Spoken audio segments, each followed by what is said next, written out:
la fin de son interview, c'est très intéressant parce qu'il bascule complètement et il explique les vraies raisons de la réforme. Il dit pas qu'il y a un déficit structurel au système des retraites. Il parle de tout l'argent que l'État a dépensé pendant le Covid, pour le quoi qu'il en coûte. Et il parle des investissements à faire dans certains secteurs comme l'écologie, comme l'école, etc. Investissements dont on ne voit pas la couleur cette année, ni sur l'écologie, ni sur l'école.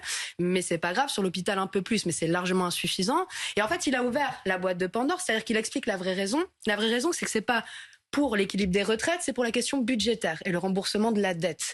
Or, il fait pas ça pour avoir plus de marge de manœuvre budgétaire pour des grands chantiers d'intérêt général.